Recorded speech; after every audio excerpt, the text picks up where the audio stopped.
Hey guys, this is Chad here with the Reptile Rangers. Now we're at the Kernersville Reptile Zoo and Medical Center today, and I'm going to show you something pretty cool.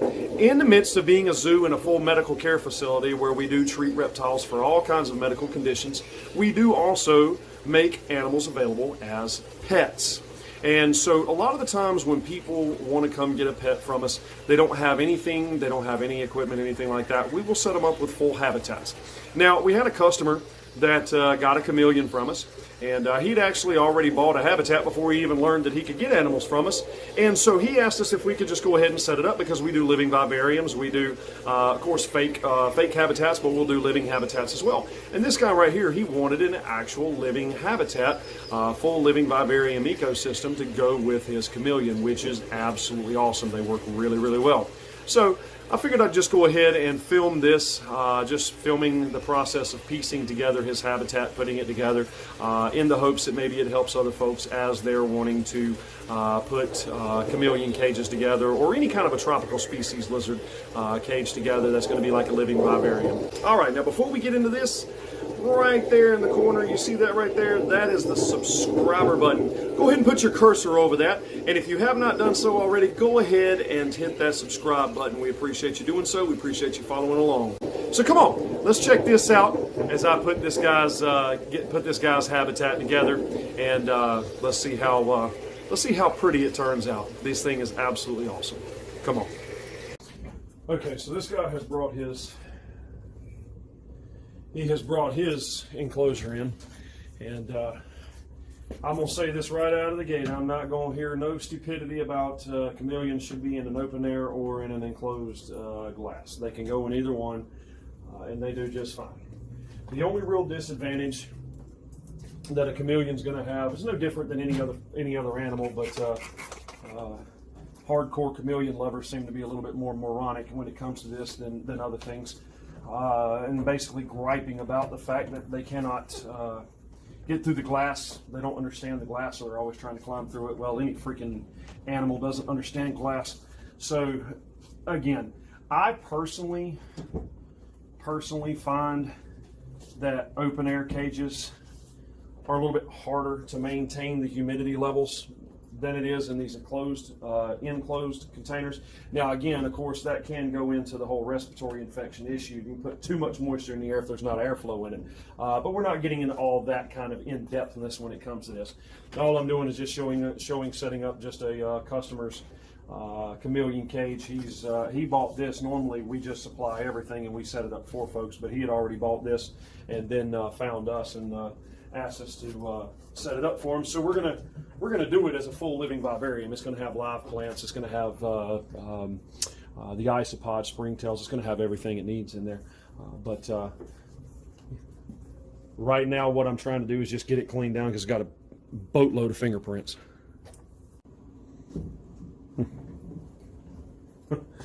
And as you see, our cute little baby sulcata back there in the background walking around. He's looking for food. We got to get him fed here in a few minutes. We just had vegetables, fresh vegetables and stuff come in, so he knows that it's in here. And I also think he's looking at this green right here. He's been staring at that.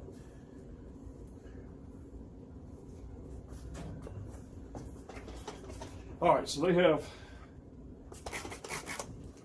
a backdrop for this thing. I have no clue what it looks like, but let's see, these enclosed glass enclosures. I want you to understand something. As we're setting this up, the real difficult part of an open air cage is it's hard to get any moisture to stay on anything, quite honestly. When a misting system, a humidifier, or even just a spray bottle with water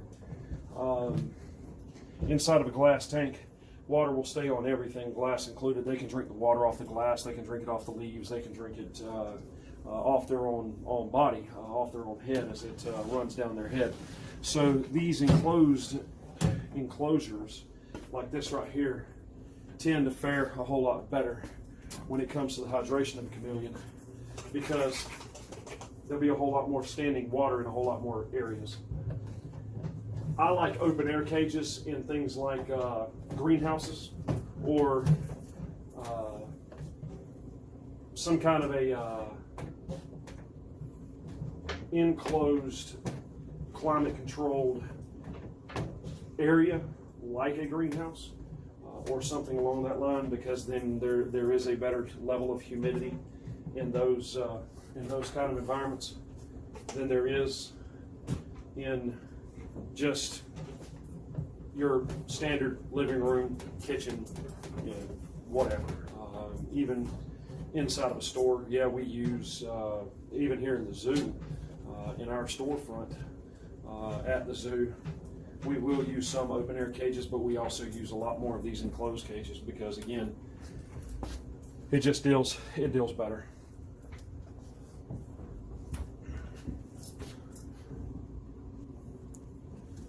All right, so the first thing we did here was we had some mossy eco earth mix. Poured that out on the bottom.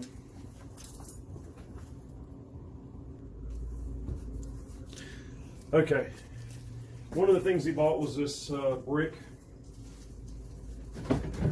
of eco earth.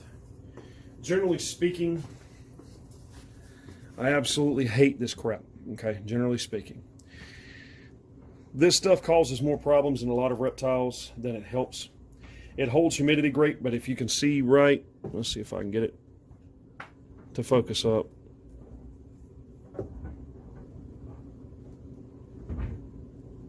Nah, it's not wanting to focus, but anyways, in there you can see fibers. They're coconut husk fibers.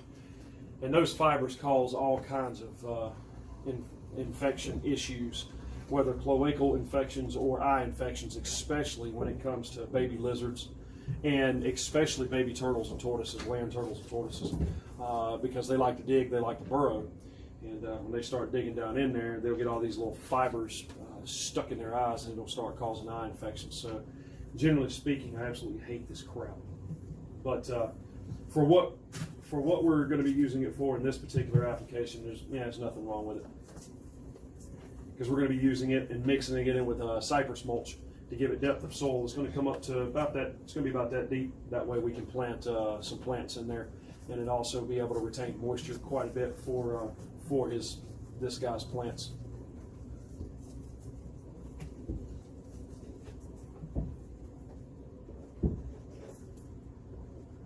I think what I'm going to do is I'm going to take it and I'm going to soak this stuff.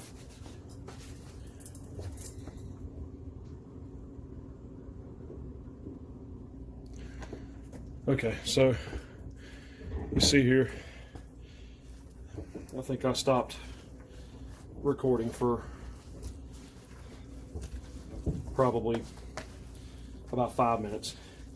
It didn't take me long. This is not that whole brick, it's about half of that brick.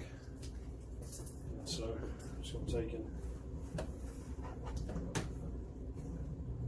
Still a little bit of water left in there, which that'll be fine. I'm just going to take it, dump that right out right there.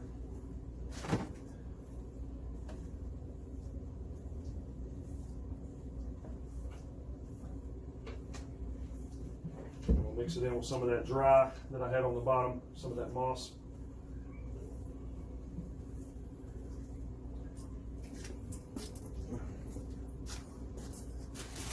This right here is no float blend cypress mulch. This is, generally speaking, what we use.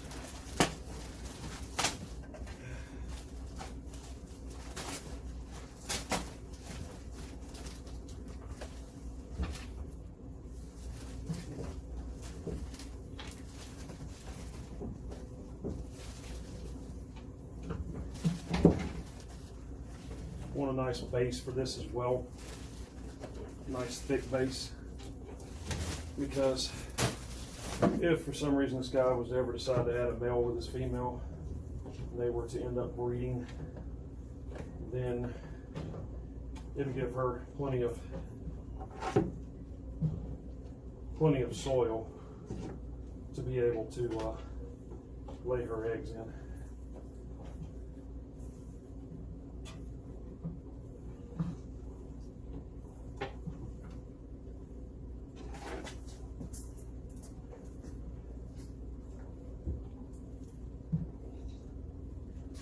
Now, you can see that comes all the way up to here now, so that's a good, nice and thick. You can see about how thick that is. So that's a good depth of soil there. It's a good mixture.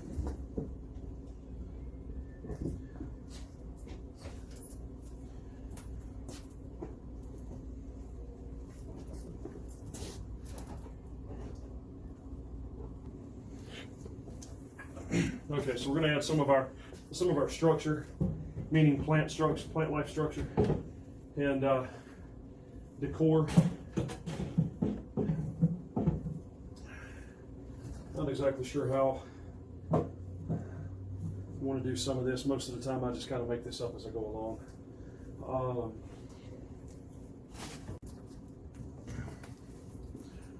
Okay, so.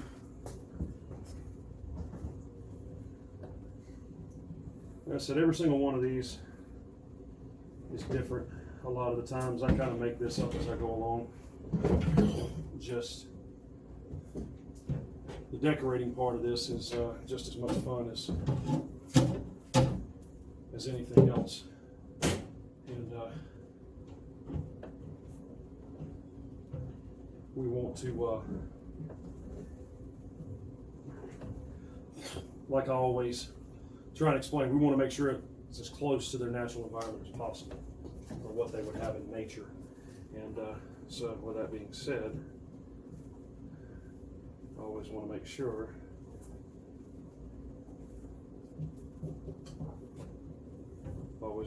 that I'm giving the animal the best I can. So this guy has pulled some stuff from nature, which that's fine. He's done the curing process for a lot of this stick stuff. Remember, one of the things that we teach when in mites, the episode on mites, that we have 200 degrees for 2 hours and it'll kill every parasite. On these things. So it's a great method of being able to utilize free stuff, okay? And everybody likes free stuff, free wood for habitats.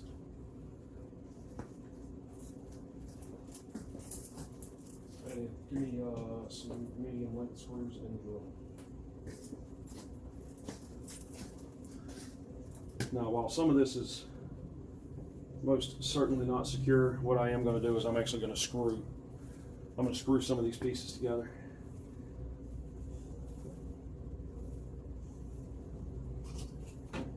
That way it stays stable. There's no chance that the chameleon will fall or the pieces will fall and hurt the chameleon. Now, what this does is this starting point here gives me plenty of things for the plants to be able to grab onto so that they can continue to grow and go.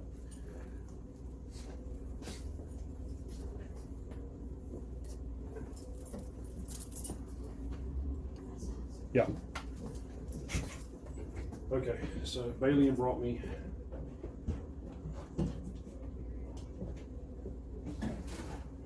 some screws here. So I'm going to work on toenailing these pieces together.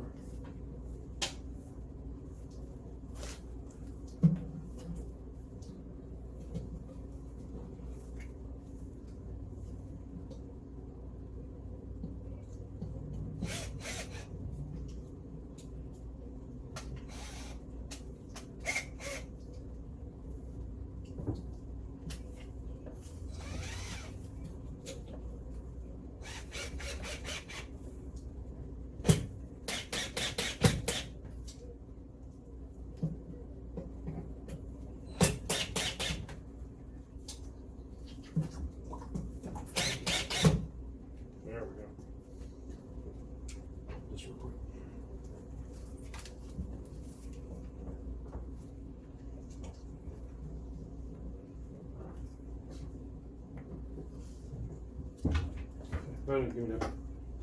you to brace right here so I don't push that down any further. Just hold that. Okay. Yeah, just hold that right there.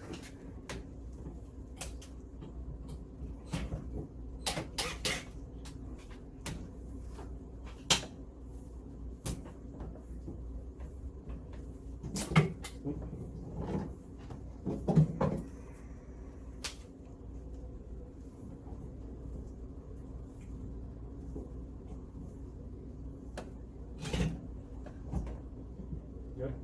Yeah.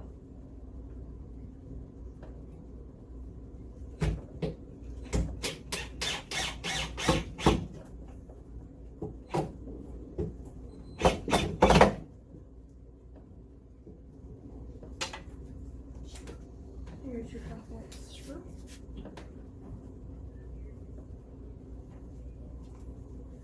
Come here. All right.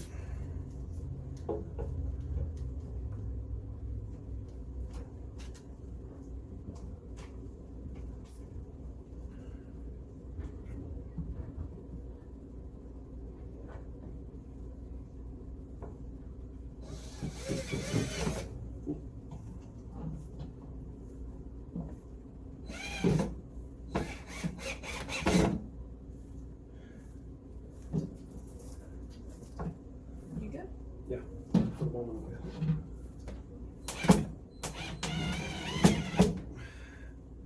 Just gotta get these two together. Yeah. Keep that from twisting. Turn it back flat. Twist it back out. Right there. Right, hold that. That way it doesn't twist on me again.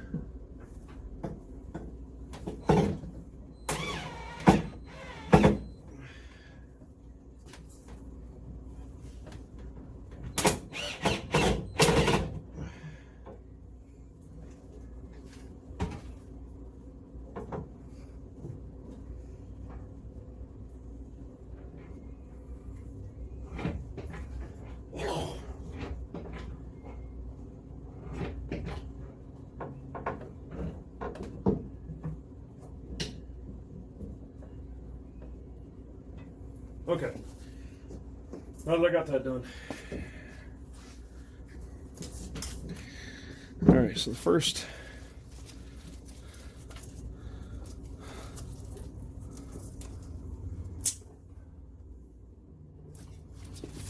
one I'm going to do, it's going to be this golden leaf pothos. It's also known as devil's ivy. This stuff goes nuts and grows and goes very, very quickly.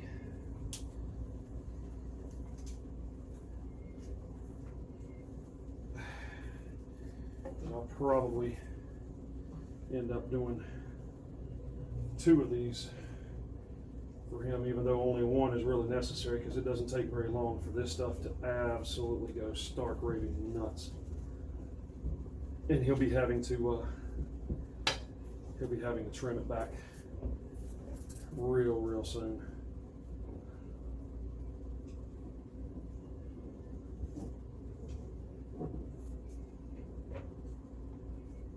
See if I can get it to hold on right there. There we go. Okay.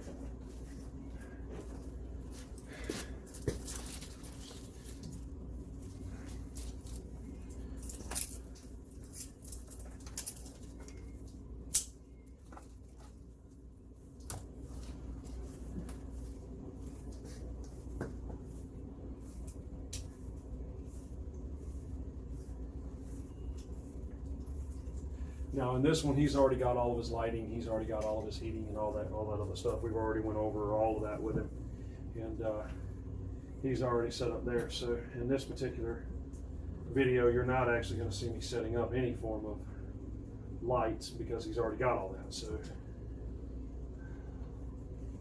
the light's not even gonna matter now, because he has everything that he's supposed to have.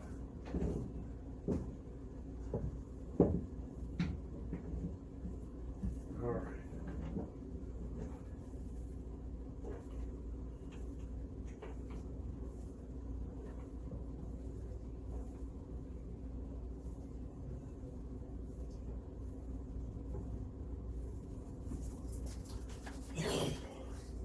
All right, so there's that one.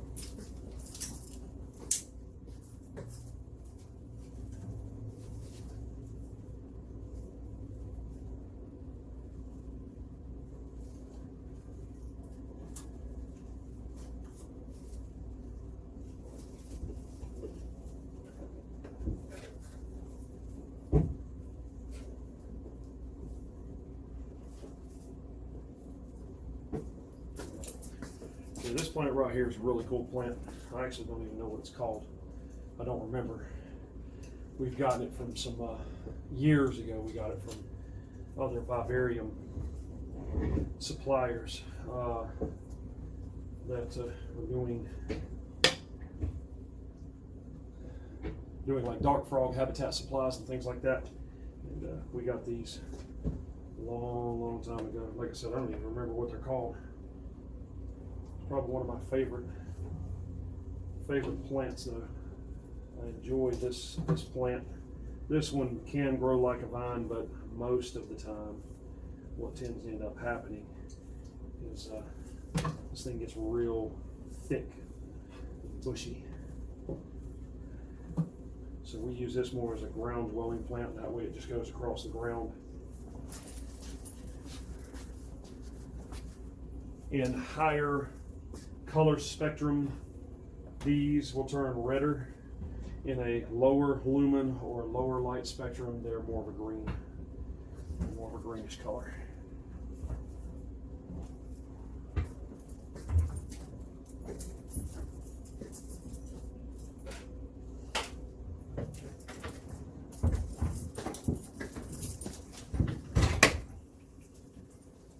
Now, go ahead and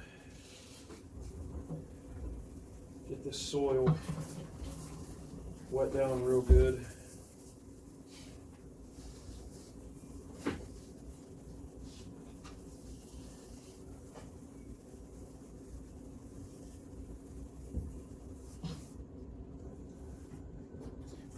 I got to be the first to admit, a long time ago, I really was not into vivariums, living vivariums anyways. Even though I love the jungle, love being in the jungle anytime I get an opportunity. Living vivariums just wasn't one of the things that I liked doing, but I wasn't as familiar with it, and I had a black thumb. But the great thing about most of the plants that we utilize in vivariums, they can literally grow in water. So drowning them is not even really an option. So that's one of the things that kind of helped me get back into the liking of plants myself, was the fact that a lot of these vivarium plants are very hardy and are able to take a lot of low light, low water, high light, high water. They're very forgiving plants. So, all right, now that's a good moist base. Now he had what we call fakery. He had some fake plants that I'll go ahead and put in here for the time being.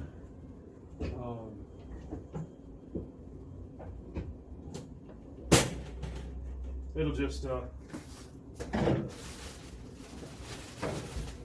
with decoration.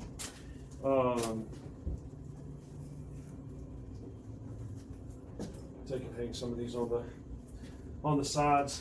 Now see, this fake stuff, I'm not going to put any of this fake stuff anywhere where it's going to hinder light coming to the real stuff, but I am going to put some of this extra green in there because it'll also help with the chameleon. It'll give her a little bit more sense of comfort, give her more things to be able to climb on as well, so that she's not just staring at the glass or whatever may be outside of his habitat. So she'll actually have some texture to this enclosure.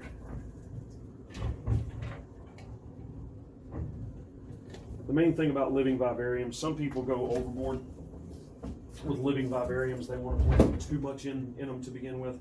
And that's just not necessary because, I mean, this is essentially would be considered a 30-gallon. And in this 30-gallon, it's 12 inches by 12 inches by 18 inches. No, I'm sorry, it's 18, 18, 24. So it's actually 24 inches tall, and it's 18 by 18. So this is the little bit bigger one. This is a big tank, but still in the grand scope of how fast these vivarium plants grow and how thick and big they can get, people want to go overboard because they want to make it, you know, look like the jungle right out of the gate. And there's no point in that, because in about 2 months, at best, or at worst case scenario, in about 2 months, this tank is going to be so overgrown just with these two golden leaf pothos and this one other vivarium plant that he's going to be cutting these things back. So there is no point in me putting a bunch here and a bunch there and a bunch there and a bunch there, because this thing's just going to go, it's going to go crazy. It's going to be a thick, massively thick habitat. So right in here, all of this will just be full with that one plant, and then this golden leaf pothos will just start grabbing and going with everything.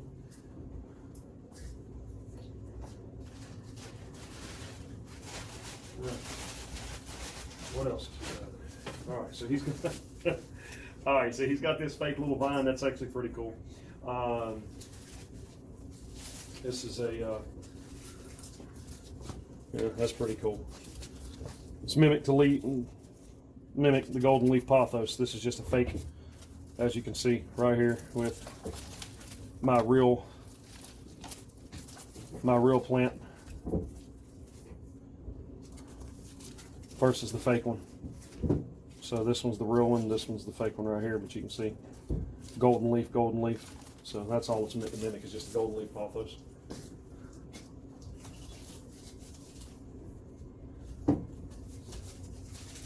I'm honestly going to leave this one out, because if I put this one in and I start running it around, where I would actually run it would be around this, from these sticks. But if I do that, I'm actually going to take away from the lighting that's going to hit this the real vines.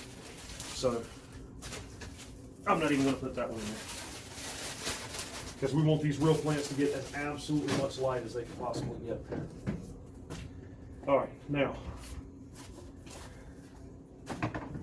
anybody want to do a drum roll and see exactly what kind of backdrop this guy's got? I don't have a clue.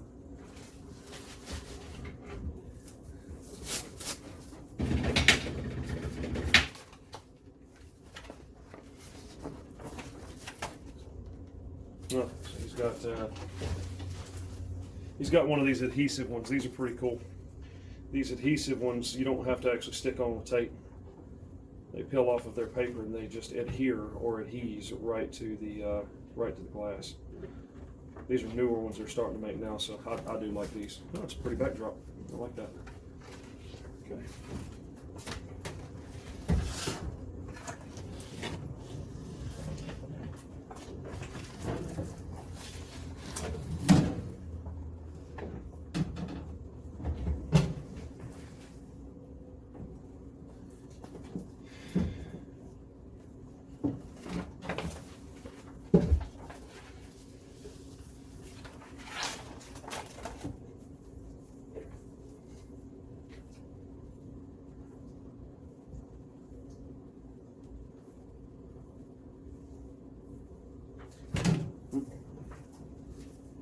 Almost had it.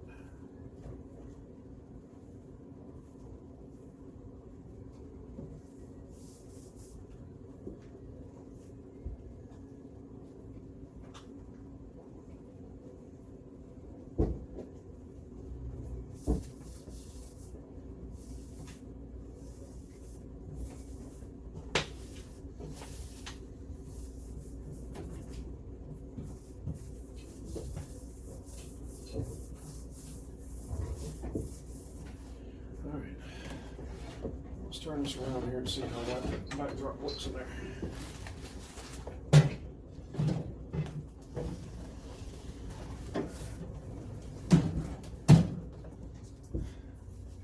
Yeah, that's pretty cool. Yeah, that's pretty cool. Let's bring you guys over here. Let you see this.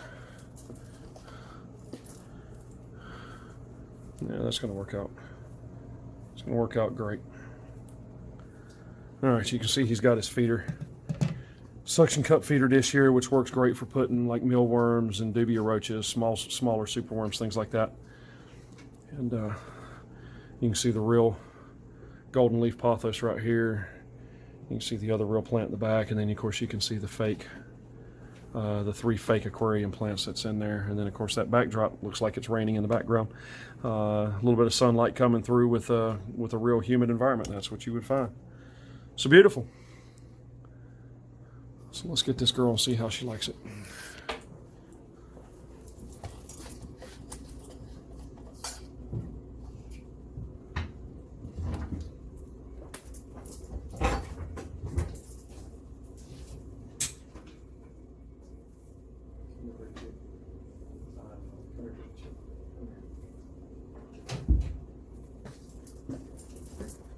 I know. Come here, beautiful girl. Come here, beautiful girl. Yeah, go ahead. Thank you, sweetheart.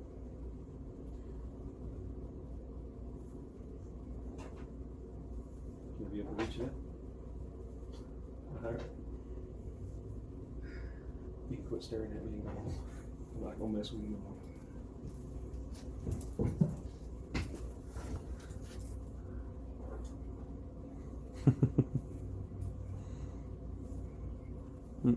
And there she is. Right there.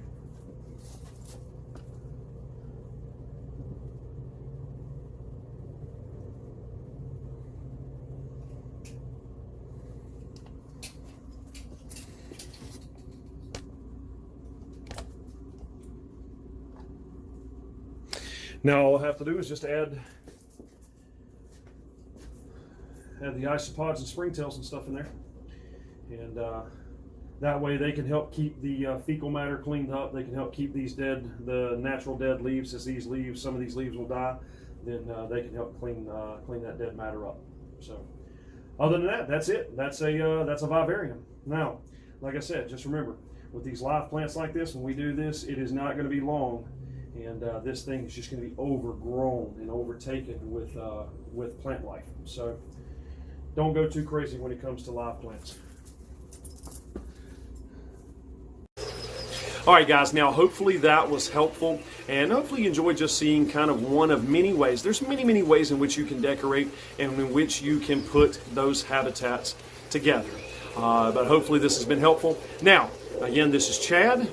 We are the Reptile Rangers. We are the Kernersville Reptile Zoo and Medical Center. Our information is in the description below. If you have any questions, need to get in touch with us, feel free. Feel free to write us in. If you would like us to film about different topics, we are doing that all the time. Make sure to hit the subscribe button, the like button. Feel free to follow along video after video, and we appreciate you doing so. We hope that you enjoy each and every episode. We appreciate you following along, and we'll either see you at the zoo or we'll see you on the next episode. Later.